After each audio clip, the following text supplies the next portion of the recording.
सोने की मांग पर सरकार अब और भी सख्ती अपनाने के रुख में है।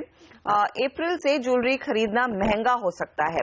फाइनेंस बिल पास होने के बाद सरकार 5 लाख के बजाय 2 लाख रुपए पर की ज्वेलरी की खरीद पर खासकर टीसीएस वसूलेगी, यानी कि टैक्स एट सोर्स वसूलती हुई दिखाई देगी। क्या असर पड़ेगा, ये कैसे देख रही है इंडस्ट्री, और ओवरऑल डिमांड पर क्या वाकई में इंपैक्ट पड़ता हुआ दिखाई देगा, कीमतें बढ़ सकती हैं, इस सब पर बात करते हैं। बॉम्बे ज्वेलर्स एसोसिएशन के वाइस प्रेसिडेंट कुमार जैन हमारे साथ है, और एक चेक भी लेंगे निर्मल बैंक कमोडिटीज के कुणाल शाह से। कुमार जी, सबसे पहले आपसे मैं राय लेना चाहूंगी। टीसीएस की जो बात हो रही है, ये बिल है, अभी तक वो नोटिफिकेशन आया नहीं है। इस पर काफी समय से आप कह रहे थे चर्चा चल रही है, क्या इस बार ये मुमकिन लग रहा है?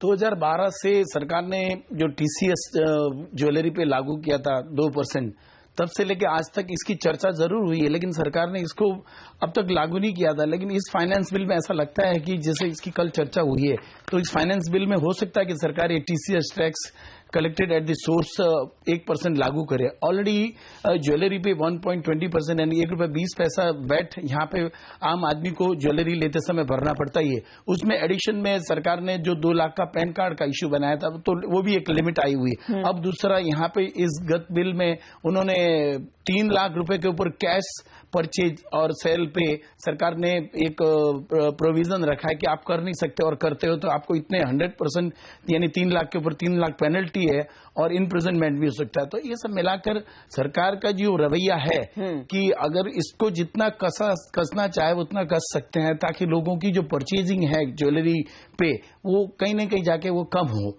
लेकिन ऐसा लगता नहीं, क्योंकि जहां तक हम पुराने इतिहास को देखें तो यहाँ पे लोग जब भी हमेशा चर्चा चली तो बोले सोना जो है 25,000 टन हमारे देशवासियों के पास में पड़ा हुआ है, तो इसका खिंचाव जो है कम नहीं होगा। लेकिन कहीं ना कहीं सरकार के दिमाग में आया कि नए नए टैक्स ऐड करते जाए। और अच्छा, मुझे बताइए, ये TCS tax collected at source वसूला कैसे जाएगा?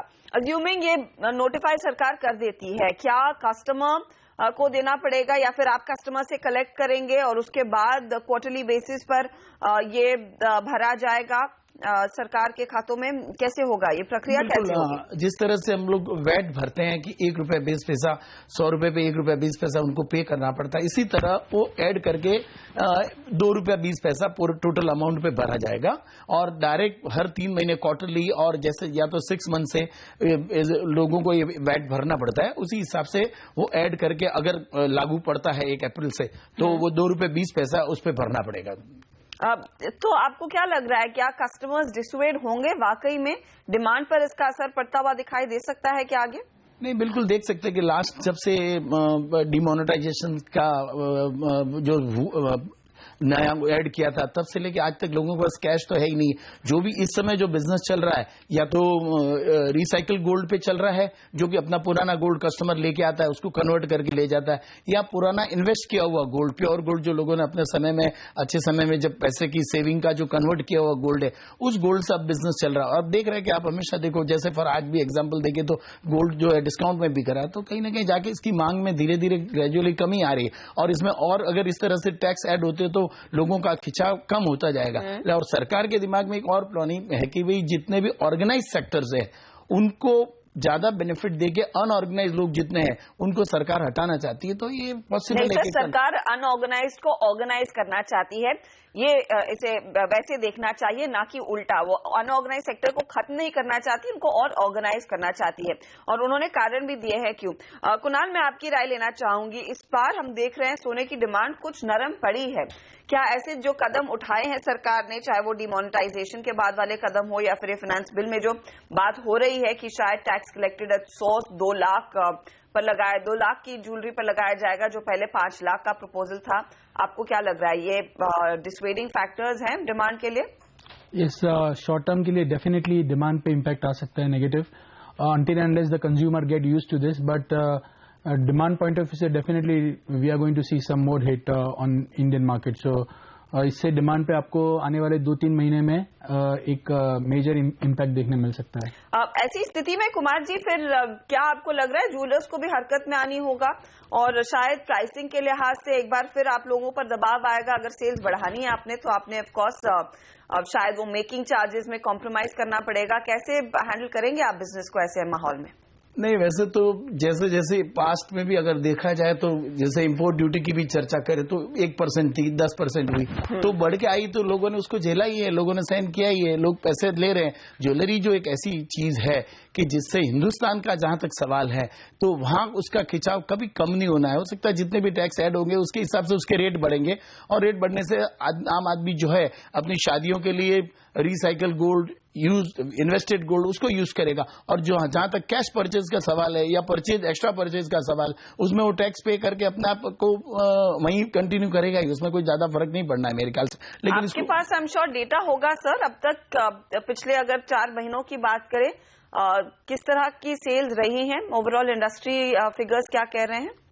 जहां तक ये 4 महीनों का सवाल है, डीमोनेटाइजेशन की वजह से यहाँ जो सेल का देखे तो मेरे ख्याल से जो इंपोर्ट था वो थोड़ा बहुत जो एवरेज रहता है पास्ट में कि 70-80 टन के आसपास रहता है, 70-80-90 टन के जनवरी फरवरी मार्च का देखे तो इस बार जो रहा है इंपोर्ट रहा है वो मेरे ख्याल से जो लास्ट ईयर की कंपेयर में कम ही आया। अगर इंपोर्ट कम आया तो डेफिनेटली उसकी डिमांड कम ही रही होगी, और आने वाले समय में भी जैसे मैंने आपको अभी कहा कि भी रिसाइकल और इन्वेस्टेड गोल्ड का यूज हो रहा है शादियों के सीजन में, तो थोड़ा लगता है कि आने वाले समय में भी डिमांड कम रहेगी। ओके, तो शायद डिमांड पर इसका असर पड़ता हुआ दिखाई देगा। ऐसे में ट्रेडर्स को क्या करना चाहिए? कुणाल, क्या मौका है सोने में कुछ खरीद करने का? अगर डिमांड कम होती है उसका असर भाव पर भी आगे पड़ता है। जी, आई थिंक गोल्ड की अगर डिमांड का एनालिसिस करेंगे तो जो लव डिमांड है इंडिया की, भले वो कम हो गई, बट फियर डिमांड और वेस्टर्न इन्वेस्टर्स है वो inflation day by day US, Europe, UK में बढ़ने के कारण मुझे नहीं लगता है कि वेस्टर्न वर्ल्ड में गोल्ड की डिमांड कम होगी, and that will drive the gold prices. So my reading on gold is, मुझे नहीं लगता है कि गोल्ड के प्राइसेस बहुत ज्यादा नीचे जाने चाहिए। 1190-1200 seems to be the bottom for the time being. मुझे नहीं लग रहा है ये जल्दी इसके नीचे जा पाएंगे गोल्ड के प्राइसेस। और going forward during this year gold के prices, even though India China दोनों से अगर जो ज्वेलरी डिमांड है वो कम भी रहती है, फिर भी इन्वेस्टमेंट डिमांड रॉबस्ट रहने के कारण गोल्ड के प्राइसेस फिर से बढ़ेंगे। ओके, गोल्ड के प्राइसेस बढ़ने की अपेक्षा यहाँ पर जरूर है। हम लेंगे एक छोटा सा ब्रेक। जैन साहब, बहुत बहुत शुक्रिया हमारे लिए समय निकालकर इस बड़े मुद्दे पर अपनी राय देने के लिए। तो टीसीएस वसूला जाएगा कस्टमर से सीधा, और उसको क्वार्टरली बेसिस पर ज्वेलर्स पे करेंगे। हालांकि याद रखिए फाइनेंस बिल का हिस्सा है, अभी तक पूरी तरह से पास नहीं हुआ है, नोटिफिकेशन आने की देरी है, लेकिन इसका सीधा असर डिमांड पर पड़ेगा। लोगों के लिए ज्वेलरी खरीदना थोड़ा सा और महंगा होगा इस टैक्स लगने के बाद।